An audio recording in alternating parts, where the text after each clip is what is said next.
My name is Vanessa Kastner. I'm 27 years old. When I was 20, my parents stood in front of 300 people at my sister's college graduation and said into a microphone, "We should have stopped after her. Our second child is useless." The room laughed. My sister laughed. I didn't. I walked out of that auditorium in Boston and I never spoke to them again. Not for holidays, not for birthdays, not for 7 years. Then 3 months ago, my phone lit up with a number I didn't recognize.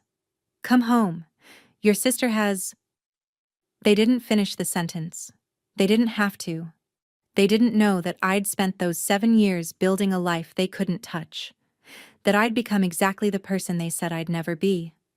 And they definitely didn't know that when their perfect daughter fell apart, I'd be the only one who could catch her. This is what happened when the golden child collapsed, and the disappointment became the only one strong enough to save her. Let me take you back. The Kastner family.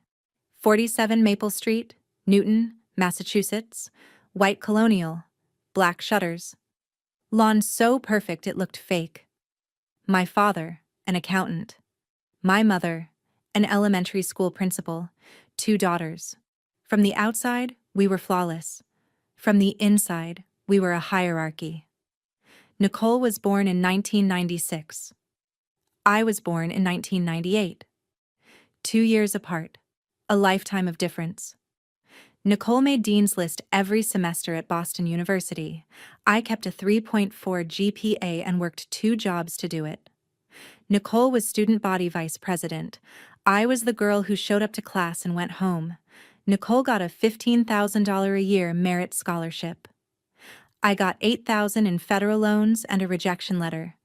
But the worst part wasn't the achievements. It was the dinner table. 6:30 every night. Same seats. Nicole to my father's right. The place of honor. Me at the end of the table closest to the kitchen. Close enough to be useful. Far enough to be forgotten. "Nicole, tell us about the VP position," my father would say, cutting his steak with surgical precision. "It's student body vice president, Dad." "That's my girl. Leadership runs in this family." Then he'd glance at me. An afterthought. What class are you struggling with now?" I stopped answering after sophomore year of high school. I started counting instead. "Why can't you be more like your sister?" 47 times. Between my freshman year of high school and graduation. 47 times they said it. I kept a journal. I wrote it down every single time. Dates, locations, context. April 12th, 2016. The day the scholarship letters came. Nicole opened hers at the kitchen table. $15,000. Renewable for 4 years. My mother opened a bottle of wine at 3 in the afternoon. My father made reservations at the Capitol Grill in Chestnut Hill. "To Nicole," my mother raised her glass. "Boston University is lucky to have you." I'd gotten my letter that morning too. Same school, different envelope. 0 merit aid, just loans. "I got into BU too," I said quietly. My father looked up from his phone. "That's nice, honey. Can you pass the bread?" The bill that night was $287. I saw it when my father signed. They spent more on one dinner celebrating Nicole than they'd contributed to my entire education. I paid for college myself. They paid for hers. And they never noticed the difference. Our bedrooms told the whole story.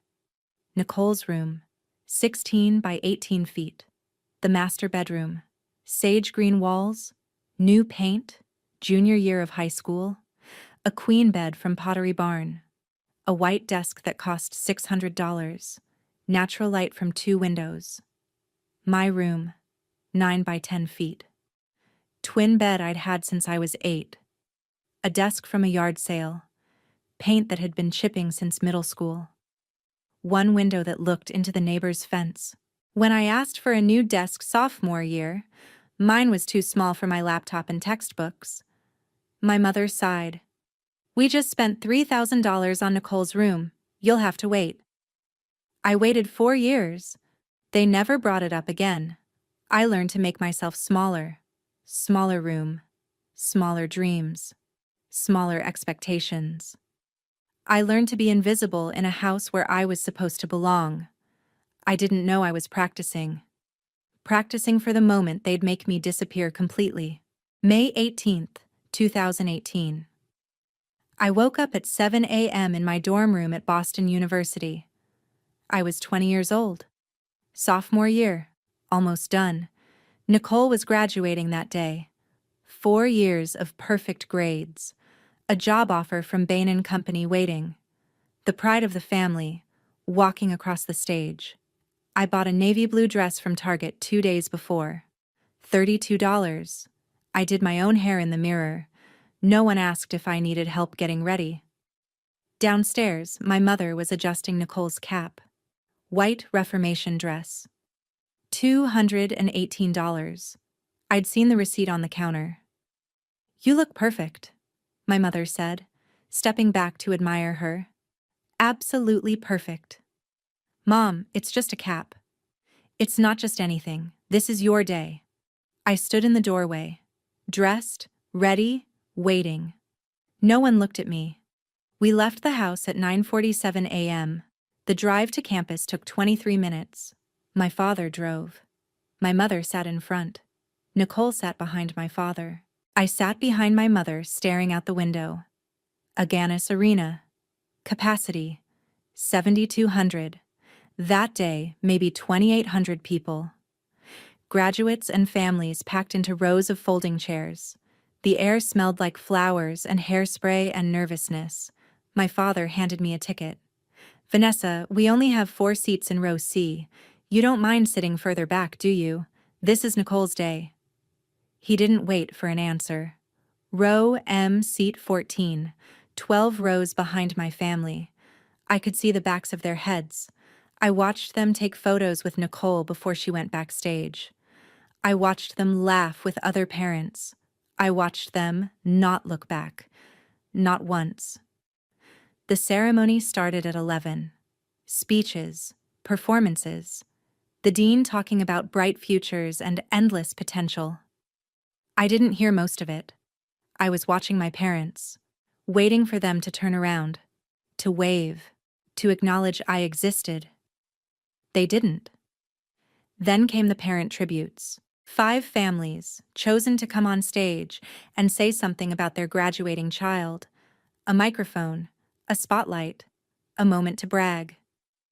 "Richard and Diane Kastner," the announcer said. My parents stood. My mother smoothed her skirt. My father adjusted his tie. They walked up the steps to the stage like they'd rehearsed it. Confident, proud, beaming. The microphone squealed with feedback. The room quieted. "Nicole has always been extraordinary," my father said. His voice boomed through the speakers. "From the day she was born, we knew she was special. Smart, driven, kind." He paused, looked at my mother, grinned. "Honestly, we should have stopped after her." A few people chuckled, scattered, uncertain. He leaned into the mic. "Our second child? Useless." The room roared. 300 people, laughing, slapping their knees, wiping tears from their eyes. My mother leaned into the microphone, smiling. "Well," she said, "at least one of them makes us proud." More laughter. Applause. My father waved like a comedian who'd just nailed the punchline. And Nicole? She stood on the stage in her cap and gown, laughing. Playful. "Dad, oh my God, stop!" But she was smiling. I sat in row M, 12 rows back, hands gripping the armrest so hard my knuckles turned white. My vision tunneled, my ears rang, I couldn't breathe. The applause lasted 8 seconds. It felt like 8 hours. My parents walked off stage, still chuckling. The ceremony continued. Someone else spoke. I don't remember who. I don't remember anything except the sound of laughter. Over and over, looping in my head. Useless. Useless, useless. The ceremony ended at 1:47 p.m. Everyone stood. Families rushed toward their graduates. Photos, hugs, tears of joy. I stayed seated. 4 minutes. That's how long I sat there after everyone left. Just sitting, staring at the empty stage. Then I stood up. My legs shook.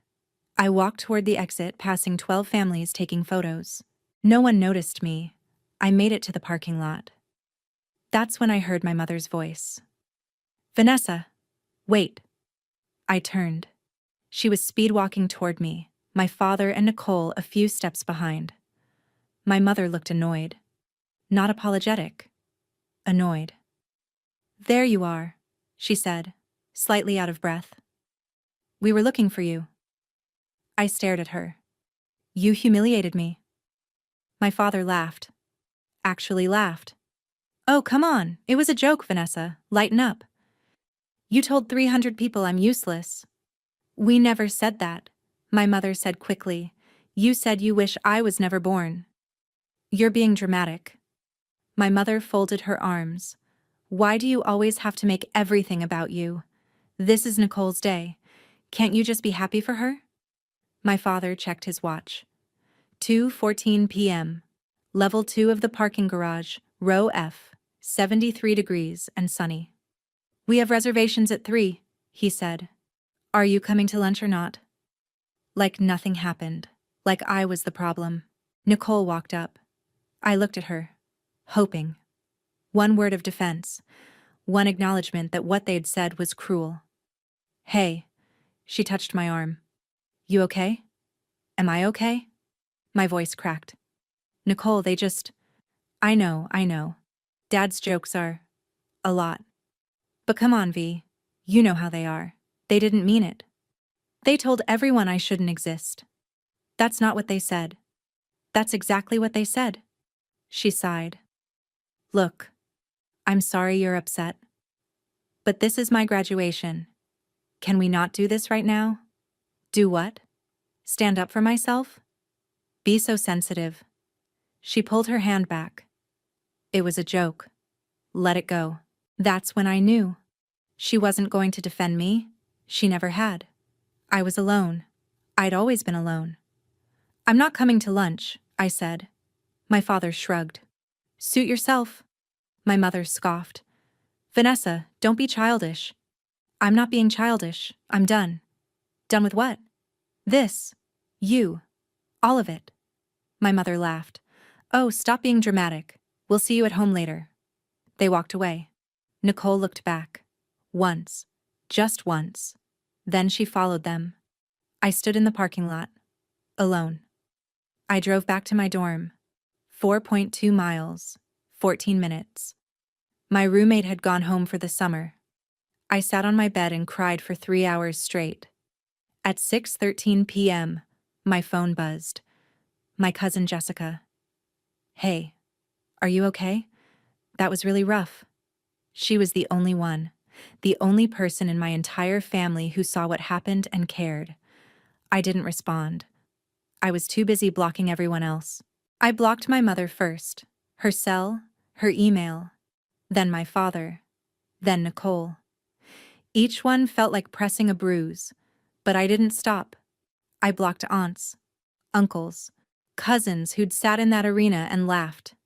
I left the family group chat. I deactivated Facebook. I changed my privacy settings on Instagram. 11 contacts. 23 minutes. I kept Jessica. Only her. That night, I waited. I checked my phone every 10 minutes. Waiting for someone to text, to call, to say, "We're sorry. We didn't mean it. Please come home." 0 texts from my mother. 0 from my father. 0 from Nicole. They didn't even notice I was gone. I made a promise that night. I would never need them again. I would build a life so complete, so whole, that their absence wouldn't leave a hole. I didn't know it would take 7 years, or that I'd have to do it with $847 in my bank account and a dorm room I'd have to leave in 2 weeks. But I did it anyway. June 3rd, 2018, 9:47 a.m. I waited until my parents left for work. I had 2 hours. I packed like I was robbing my own childhood. Clothes, laptop, books, photos. No. Wait. No photos. I left those? I didn't want to remember these people. 4 boxes, 2 suitcases, 1 backpack. 20 years of life fit in the back of an Uber XL. The driver's name was Javier. The ride cost $47. We drove to BU's summer housing. I'd signed up for RA training. $800 stipend for the summer. A free room. It was the only place I had to go. I left the house key on the kitchen counter, right next to the Mother's Day card I'd given her 4 weeks earlier. She never opened it. I knew because the envelope was still sealed. Funny, I always knew. That summer, I applied for 3 jobs. I got hired at all of them. Starbucks, 6 a.m. to 2 p.m., $13 an hour. BU Library Circulation Desk, 3 to 8 p.m., $14.50 an hour. Tutoring through Wisent. Online, weekends, $25 an hour, 60 to 70 hours a week. I worked until my hands shook, until I forgot what day it was, until a customer asked if I was okay, and I realized I'd been staring at the espresso machine for 30 seconds. "I'm fine," I said. I wasn't. But I would be. June through August, I made $7,200. I spent $2,100 on food. My phone bill, toiletries, textbooks for fall. I saved $5,100. I lost 8 pounds. I slept 5 to 6 hours a night. I cried 11 times that summer. I counted. Fall 2018. Sophomore year. I was selected as a resident assistant for Miles Standish Hall. 7th floor, 40 freshmen. Free room and board. A $7,200 value. $3,000 stipend. Meal plan discount. My supervisor asked during training, "Being an RA is 24/7. You're on call. You're responsible for these students' safety and well-being. Can you handle that?" "Yes," I said, because no one's ever been responsible for mine. I kept my Starbucks job, 15 hours a week. I added a work-study position in Dr. Ellen Strauss's research lab. Another 15 hours a week, 30 hours of work, 15 credits, 40 residents who needed me at all hours. I handled 3 emergencies that semester, 1 alcohol poisoning, 2 mental health crises. I made 2 friends, Gabrielle and Amit, other RAs who understood what it meant to be broke and tired and still smiling. My GPA that semester, 3.58. I was surviving. Thanksgiving break came. 40 students went home. The building echoed with emptiness. I stayed. I had nowhere to go. I ate ramen in my room and told myself this was freedom. Christmas was the same. Everyone left. I worked an 8-hour shift at Starbucks on Christmas Day. Made $156 in tips. Holiday bonus. Gabrielle invited me to her family's house. "V, you're not going home for Christmas?" "Nah, family's traveling this year. You can come to mine if..." "I'm good. I like the quiet. I like not being reminded I'm worthless." New Year's Eve, Gabrielle and I stood on the roof of Miles Standish. Freezing. Boston spread out below us like a circuit board. "What's your resolution?" she asked. "To stop caring." She laughed. I didn't. I meant it. Spring 2019, junior year. I kept my head down and my GPA up, 3.64 that semester. Dr. Strauss pulled me aside after lab one day. "Vanessa, your data analysis is exceptional. Have you considered research as a career?" I blinked. "I haven't thought that far. Think about it. You're good at this." Good. Not good for a disappointment. Just good. I worked harder. Junior and senior year blurred together. Classes, jobs, research, rinse and repeat. I tutored high school kids online for $25 an hour. I bought textbooks, used or pirated PDFs. I wore the same 5 outfits on rotation. I never went out. Friends from my biology class would invite me to happy hour. Sunset Cantina, you coming? Can't. I have work. You always have work. Yeah. Because I can't afford $12 margaritas and a normal life. I skipped 3 to 4 meals a week to save money. My weight dropped to 118 pounds. I was tired. Bone tired. The kind of tired where you cry in the shower because it's the only place no one can see. But I didn't stop. Stopping meant they were right.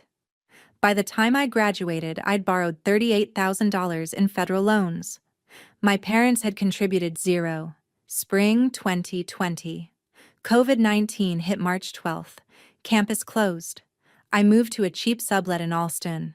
$600 a month, splitting with 2 roommates. I finished my semester online. May 16th, 2020. Graduation, virtual. I watched it alone in my bedroom. 9 by 11 feet. My roommates had gone home for the pandemic. The ceremony started at 11 a.m.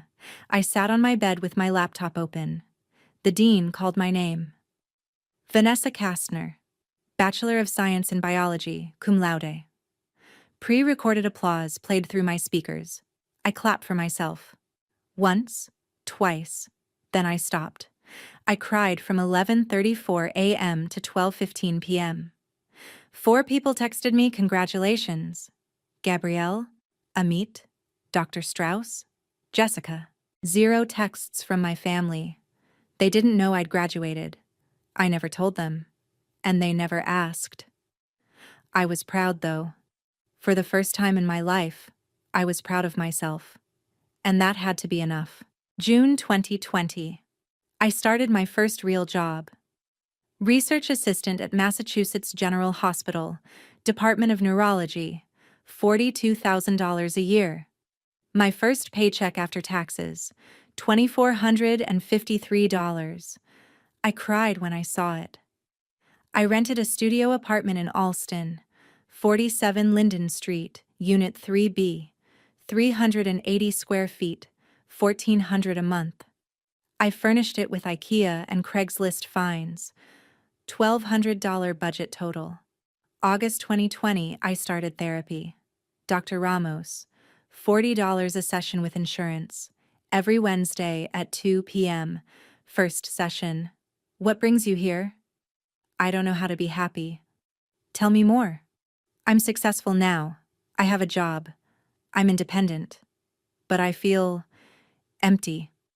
She asked me a question I couldn't answer. When's the last time you felt loved? I didn't have an answer. That's when I realized I'd survived my family, but I hadn't healed from them.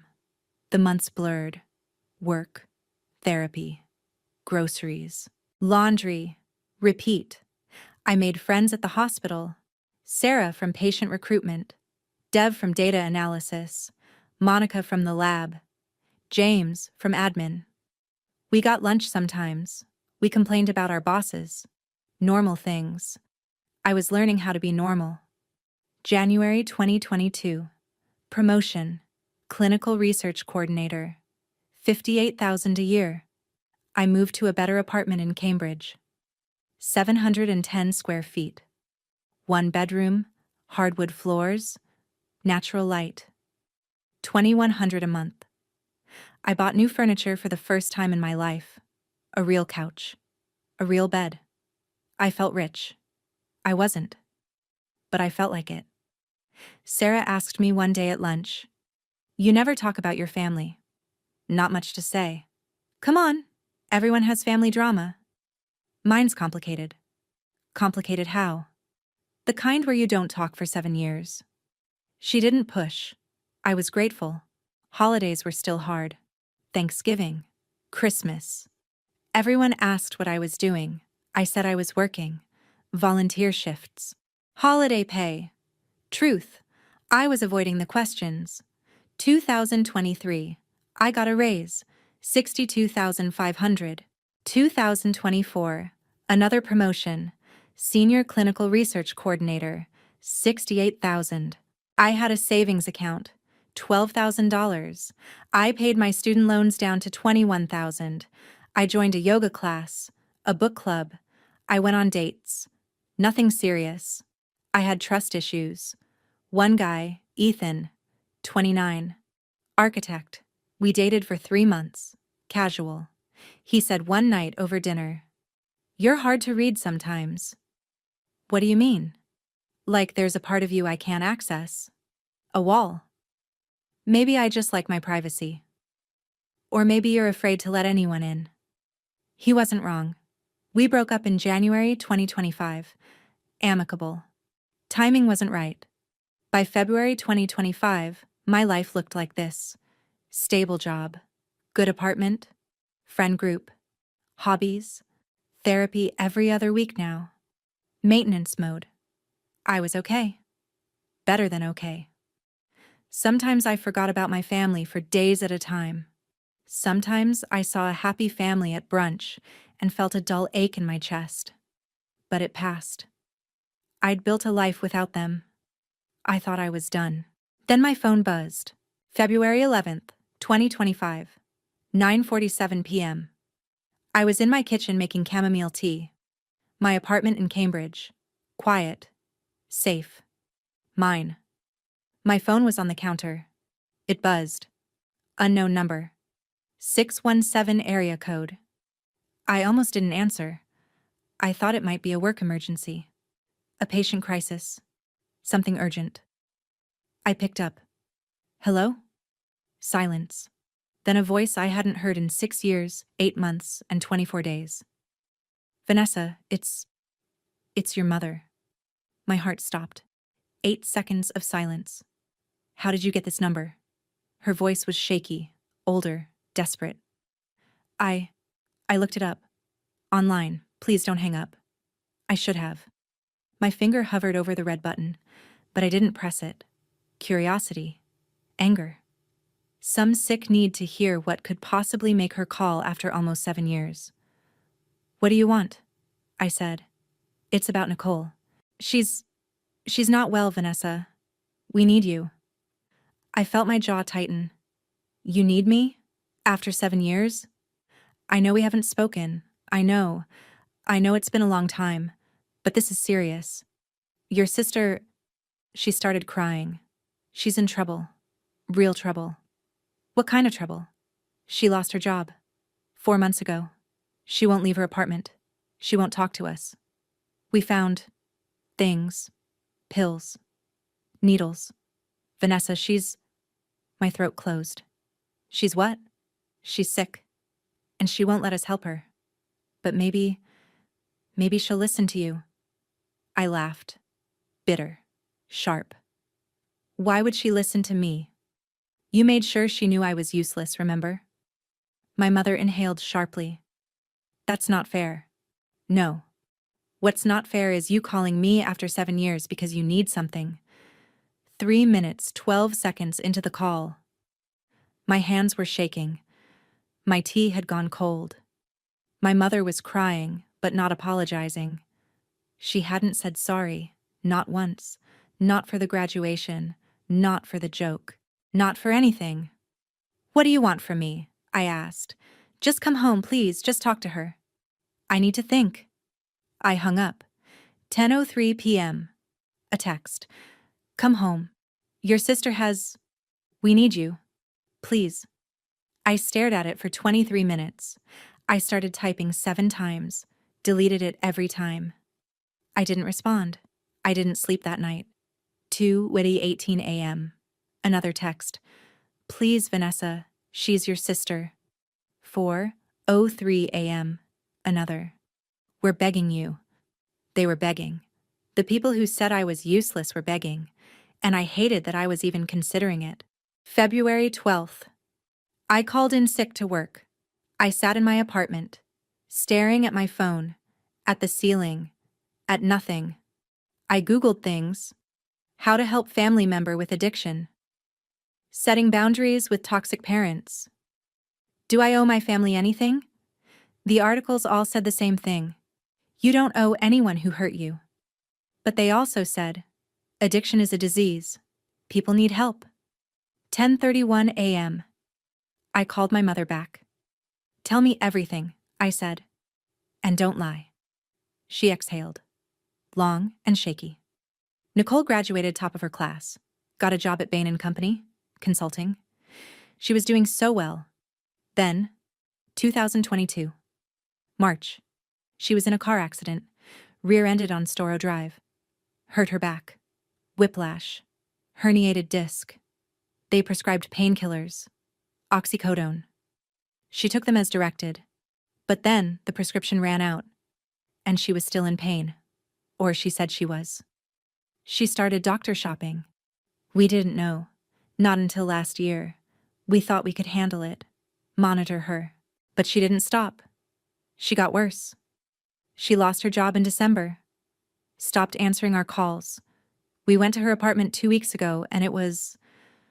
Vanessa, it was bad. Empty pill bottles. Needles. She's so thin. She won't eat. She won't talk to us. She screams at us to leave. And you think she'll talk to me? The useless one? Silence.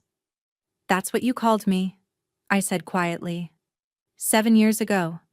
In front of 300 people, remember? Vanessa, please. This isn't about that. It's always about that. Then my mother said something that made my blood freeze.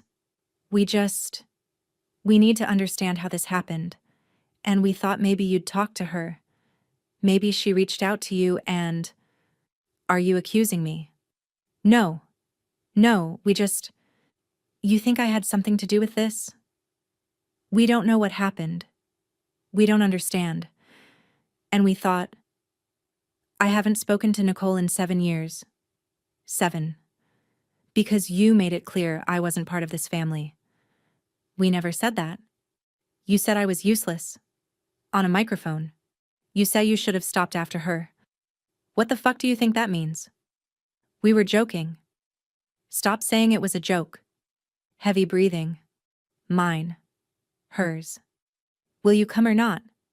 I don't know. Please. She's your sister. She laughed when you said I was useless. She chose you. She's not my sister. She stopped being my sister that day. I hung up. I threw my phone across the room. It hit the couch. Didn't break. I wished it had. February 13th. Emergency therapy session with Dr. Ramos. 2 p.m. Her office in Brookline. What do you owe them? She asked. Nothing. Then why are you considering going? I was quiet for a long time. Because I don't know if this is about them. Maybe it's about me. Explain. What if I can go back to that house and not fall apart? What if I'm healed enough to face them and still hold my boundaries? That's the test, isn't it? Dr. Ramos leaned back. What do you owe Nicole? I don't know. She hurt me. She didn't defend me. She was 22. Raised in the same house you were. So you're saying I should forgive her? I'm saying maybe she was surviving too. Just differently. I cried 4 times that session. I left with more questions than answers. But one thing was clear. If I went back, I wasn't going as the girl who left. I was going as the woman I'd become. February 15th. 9:03 p.m. I texted my mother. I'll come. But I'm not doing this for you. I'm doing it for Nicole, and we're going to have rules. Her reply was immediate. Thank you. Thank you. When can you come? Saturday. 2 p.m. I'll text when I'm outside. Don't make this harder than it has to be. We won't. We're just grateful you're coming. I turned off my phone. I cried. Not because I was sad, because I was terrified. I spent the next day preparing. I wrote a list in my journal. 10 boundaries, rules for this visit. 1. I will not stay overnight. 2. I will not eat a meal with them. 3. I will not hug them. 4. I will not apologize for leaving. 5. I will not accept their apologies unless they're real. 6. I will talk to Nicole. That's it. 7. I will leave when I want to leave. 8. I will not let them guilt me. 9. I will not cry in front of them. 10. I will not need them. I told Ethan. We were still friends? He offered to come with me. No, I said. I need to do this alone. I told Sarah. Be careful, she said. Don't let them pull you back in. I packed nothing. I wasn't staying. Saturday morning, February 16th. I got in my car at 1:30 p.m. Cambridge to Newton, 11.2 miles. My hands gripped the steering wheel. I played music. I couldn't focus on it. Every song sounded like static. I arrived at 1:58 p.m. 47 Maple Street. The house looked exactly the same. White colonial, black shutters, perfect lawn. It was a museum. Frozen in time, I sat in my car for 5 minutes, just staring. Nicole's old car was in the driveway. Silver Honda Civic, 2017, covered in dirt, flat tire. My parents' cars, newer Lexus. Same Toyota Camry. I texted, I'm here. 2 minutes later, the front door opened. My mother stood there. Older, grayer, smaller than I remembered. Or maybe I was bigger now. I got out of the car. This was it. My mother stepped onto the porch. Thank God you came. I wasn't sure you would. I walked up the steps. Stiff. Guarded. I said I would. She reached for a hug. I stepped back.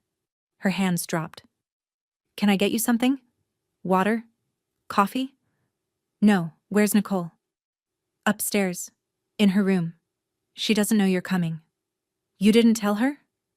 My father appeared in the doorway behind her. 5'10", salt and pepper hair. Same look of mild irritation he always wore. We didn't want her to refuse to see you, he said.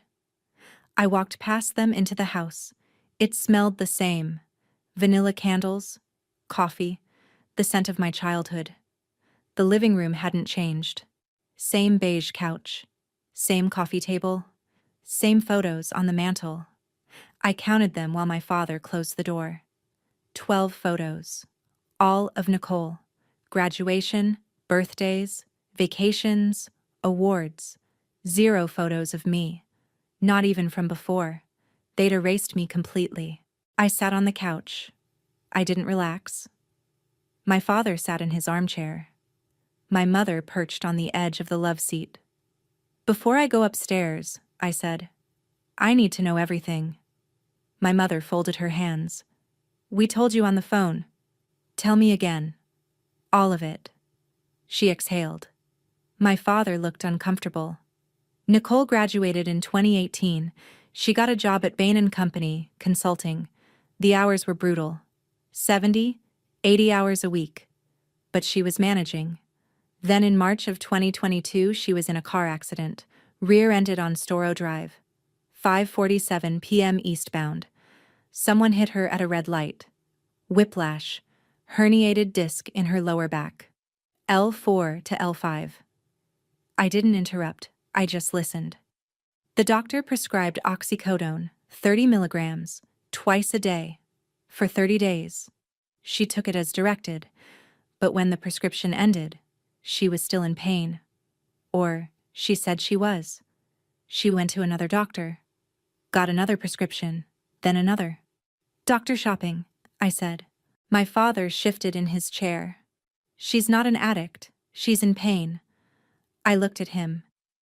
If she's doctor shopping and using needles, she's an addict. Don't call her that.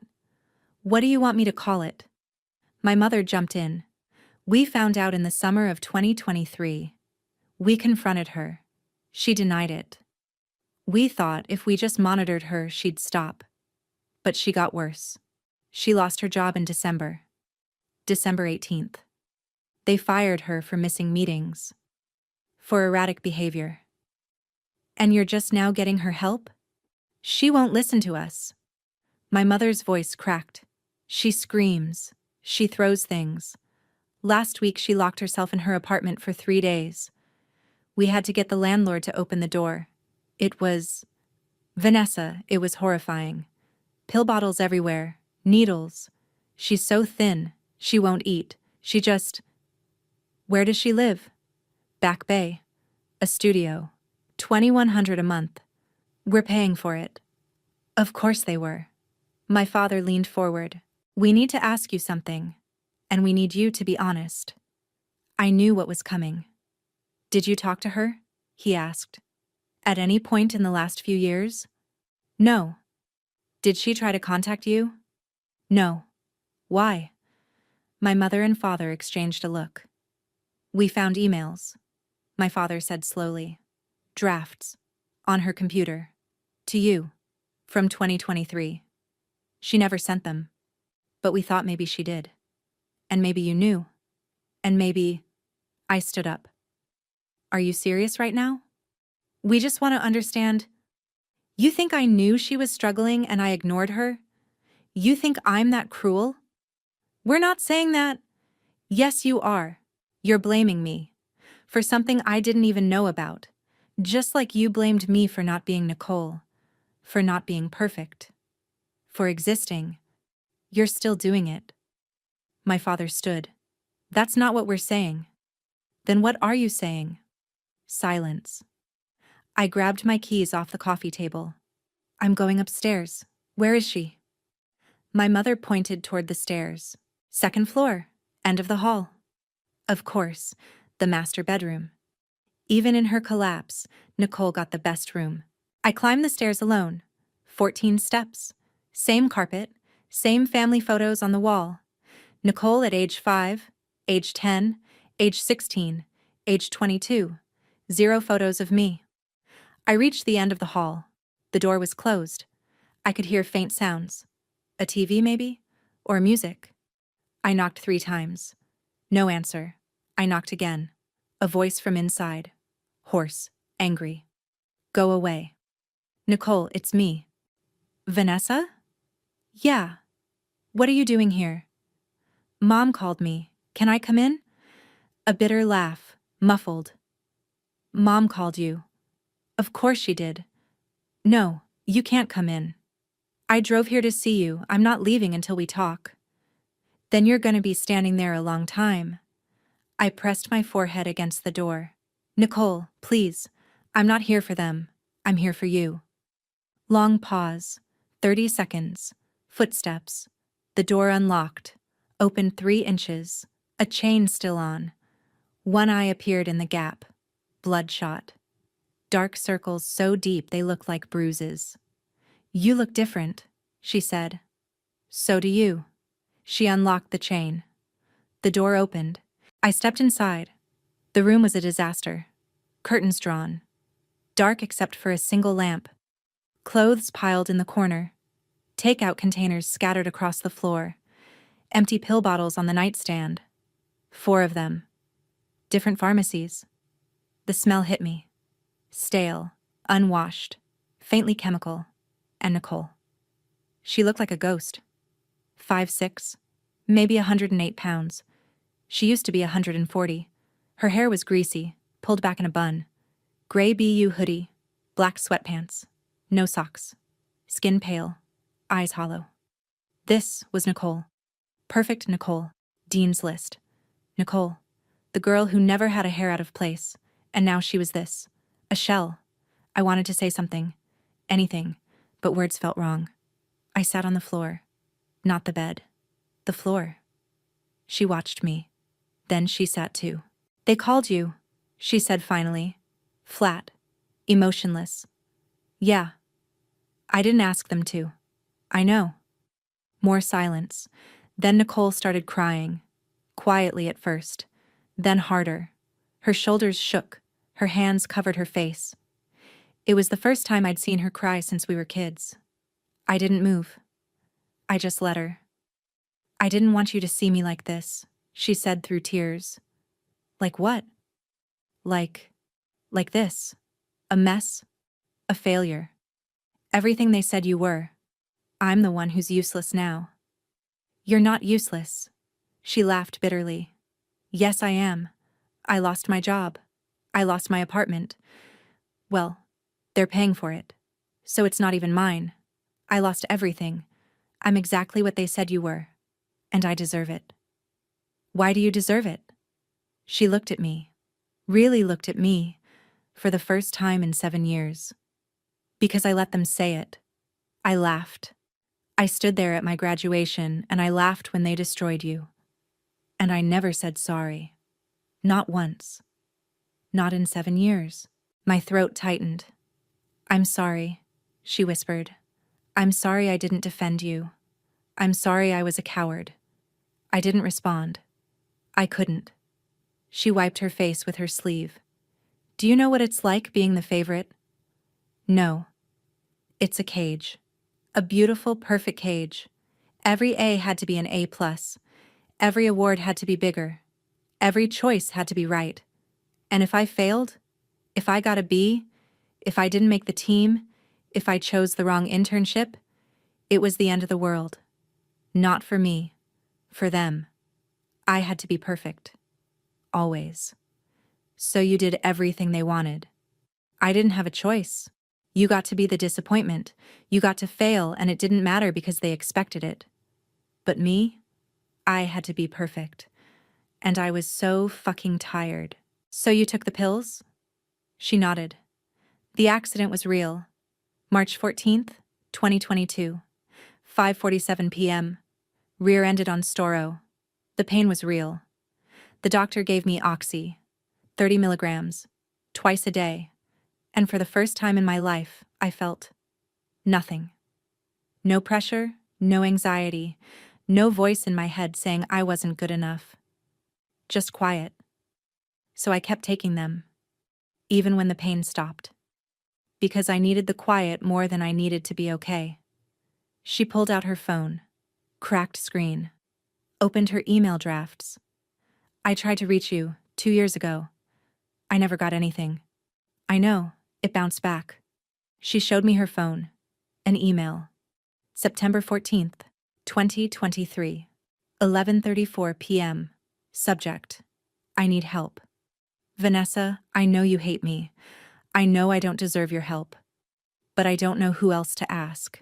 I'm not okay. I haven't been okay for a long time. I need help. But not from them. Never from them. They'll just be disappointed. Again. I can't take that. Please. If you get this, just tell me I'm not alone. N. My chest hurt reading it. What email did you send this to? I asked. She checked. The one in my contacts, vkastner@gmail.com. I checked my phone. My email is vanessakastner@gmail, no dot. Nicole, this email is wrong. She frowned. What? No. I've had this saved since high school. Check when it was last edited. She scrolled. Her face went white. Last modified. June 2023. I didn't modify it. I haven't touched my contacts in years. We stared at each other. They changed it. Our parents changed it. They kept us apart. Even when Nicole was drowning. Even when she begged for help. Because they couldn't risk losing control. I stood up. I need to talk to them. Nicole grabbed my arm. Weak. Shaking. Don't. They'll just... I don't care what they'll do. They need to hear this. I walked downstairs. Nicole followed, gripping the railing. My parents were in the living room. They looked up. Hopeful. How is she? My mother asked. Did she talk to you? I placed Nicole's phone on the coffee table. Email open. When did you change Nicole's contact for me? My father looked confused. What are you talking about? I held up the phone. Her contacts. My email. It's wrong. It was modified in June 2023. Who changed it? My mother shifted. We might have updated her phone when... You changed it on purpose. She tried to email me in September 2023, begging for help. And you made sure I'd never get it. We didn't want her relying on... On what? My voice rose. On me? The useless one. We were trying to protect her. From me? I'm her sister. My father stood. You hadn't spoken in 5 years. We didn't think... You didn't think I'd help? Or you didn't want me to help because then she'd know the truth? What truth? That you destroyed both of us, just in different ways. My father's face turned red. We gave Nicole everything. Everything. We supported her. We paid for her education, her apartment. You gave her a leash and called it love. And when she choked on it, you called me to clean up your mess. My mother started crying. Real tears. Guilt creeping in. My father stayed defensive, arms crossed. Nicole stood in the doorway, crying silently. I turned to face them fully. Do you even remember what you said? 7 years ago? Vanessa, that was May 18th, 2018, Nicole's graduation. You stood at a microphone in front of 300 people and said, "We should have stopped after her. Our second child is useless." The room laughed. I sat there, alone, humiliated. And you never apologized. Not that day. Not ever.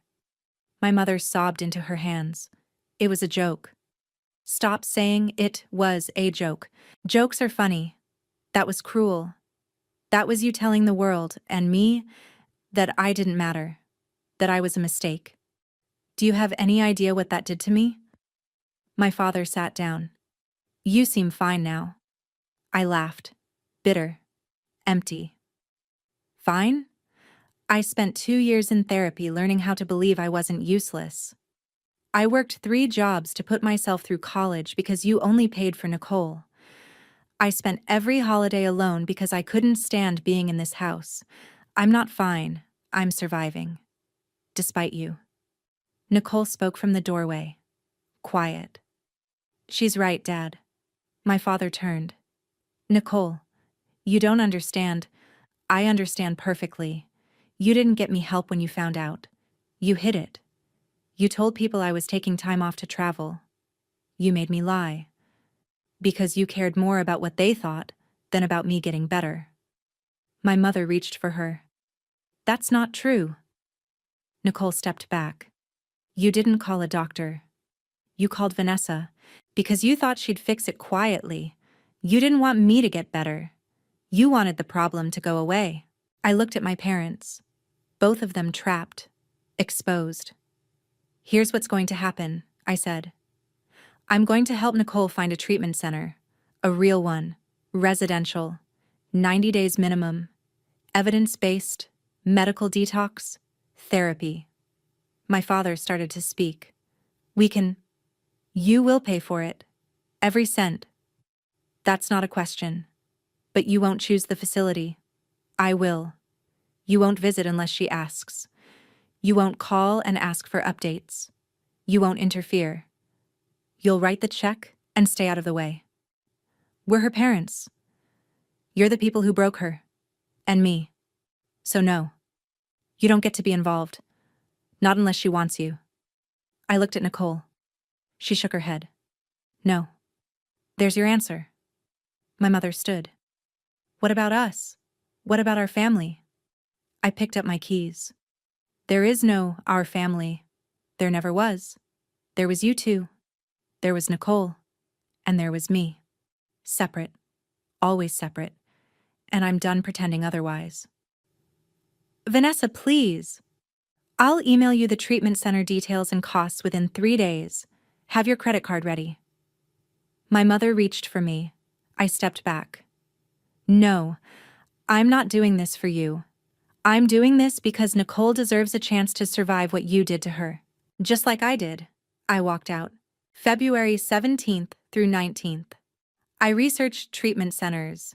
12 hours over 3 days. I looked at 8 facilities. Narrowed it to 3 finalists. Criteria: evidence-based treatment, medication-assisted therapy, individual and group counseling, 90-day residential program, good reviews, New England region. I chose Serenity Ridge Recovery Center, Lenox, Massachusetts, in the Berkshires, close enough to visit, far enough to breathe. 90 days, $28,500. I called, spoke to the intake coordinator. Her name was Diane. What's your sister's substance of choice? She asked. Opioids. Started with prescription oxycodone. I'm not sure what else. Has she expressed willingness to enter treatment? Yes. She's ready. She's scared, but ready. Good. Fear is normal. We'll take care of her. When can she come in? As soon as possible. We have one bed available. Intake is Friday, February 22nd, 10 a.m. Can she be here? Yes. I'll bring her. I called Nicole that night. 8 p.m. She answered on the first ring. Did you find something? Yeah, Berkshires, 90 days. Good program. I'll drive you Friday. Then, thank you. I almost said you're welcome, but that felt wrong. You're doing this for you, I said. Not me, not them. You. She cried. I let her. February 22nd, 8:03 a.m. I picked Nicole up from my parents' house. They stood on the porch, my mother crying, my father silent. Nicole said, "Bye." Nothing more. We drove. 2 hours and 38 minutes. Highway. Trees. Silence at first. Then Nicole asked, "Can I ask you something?" "Yeah." "Do you hate me?" I was quiet for a long time. I did. For a long time, but no. Not anymore. Why not? I deserve it. Because I realized something. We were both their victims. You just had a different cage than I did. Mine was neglect. Yours was pressure. Both of us were suffocating. Nicole cried quietly. I'm sorry I didn't save you. I'm sorry I wasn't there when you tried to reach me. It's not your fault. I know. But I'm here now. After this, Nicole said. After treatment. Do you think we could try? Being sisters again? I was honest. I don't know. Maybe. But it won't be like before. We're different people now. Different is okay. Different is better than nothing. We arrived at Serenity Ridge at 10:41 a.m. Beautiful facility. Mountain setting. Colonial-style main building. Diane greeted us warmly. I stayed for 2 hours. Intake paperwork, medical history, insurance. When it was time to go, I hugged Nicole. First hug in 7 years. Awkward, but real. You've got this, I said. She nodded. She walked into the building, looked back once. I waved. She waved back. The door closed. I sat in my car and cried. Not because I was sad. Because I'd done something I never thought I could do. I'd helped the person who hurt me, and it didn't break me. It made me stronger. March through May 2025. Nicole was in treatment. I received weekly updates. She'd signed a release form allowing staff to share information with me. We had family therapy sessions, virtual, Wednesdays at 2 p.m. Nicole and me. Not our parents. We talked about childhood, about favoritism, about her perfectionism, my neglect, the different ways they'd hurt us. Week 4, the therapist asked, Nicole, what do you want Vanessa to understand? That being the favorite wasn't a gift. It was a job. And I was terrified of being fired. Vanessa, what do you want Nicole to understand? That being ignored doesn't hurt less than being pressured. It just hurts differently. I was invisible. She was on display. Both of us were alone. Nicole looked at me through the screen. I never knew you felt invisible. You seemed so independent. I didn't seem independent. I was abandoned. There's a difference. We both cried. Progress, the therapist said. May 20th, 2025. Nicole completed the program. I drove to pick her up. She looked different. Healthier. Hair clean. Eyes clear. Smile real. She'd gained 12 pounds. Color in her cheeks. She hugged me tight. Thank you for not giving up on me. I didn't say you're welcome. I said, you did this. I just showed up. Because that was the truth. Nicole moved to a sober living house in Springfield, $850 a month. Our parents paid. She started outpatient therapy 3 times a week. Joined AA, 90 meetings in 90 days. She got a part-time job at a bookstore, $15 an hour. Low pressure. I visited once a month. We had lunch. We talked. Slowly, carefully. We were rebuilding. Not close yet, but trying. Our parents asked to visit. Week 6 of her sobriety. Nicole said no. Week 10. She agreed. Supervised visits with her therapist present. Once a month. Nicole set boundaries with them. I kept mine. Zero contact beyond logistics. October 2025. Nicole texted me. 6 months sober today. Feels weird to celebrate something so basic. I texted back. It's not basic. It's everything. Proud of you. Couldn't have done it without you. I paused. Then typed. Yes, you could have. You're stronger than you think. She sent back a heart emoji. It was enough. It's been almost a year since that text. Come home. Your sister has... I went home. I helped Nicole. Then I left again. But this time, I didn't leave alone. I left knowing Nicole and I could be sisters again. Maybe not the sisters we were, but better ones. Honest ones. My life now. Still a clinical research coordinator at Mass General. Still in Cambridge. Still building my chosen family. Sarah, Dev, Monica, James, Ethan and I are still friends. We talk sometimes. Nicole. 10 months sober as of December 2025. Enrolled in community college part-time. Psychology major. Ironic. She's stable. Hopeful. Our parents sent a Christmas card. I didn't open it. They sent a birthday card in June. Also unopened. Our relationship status? None. And I'm okay with that. People ask if I regret it. Going back. Helping the family that broke me. The answer is no. Because I didn't go back for them. I went back for Nicole. And in helping her, I proved something to myself. I could be in that house, with those people, and not fall apart. I'd healed. Really healed. Here's what I learned. Healing doesn't mean reconciliation. Boundaries aren't cruel. They're survival. I helped Nicole because she was a victim too. But I don't owe my parents anything. Nicole is working on forgiveness with them. That's her choice. Her path. I'm not ready. Maybe I never will be.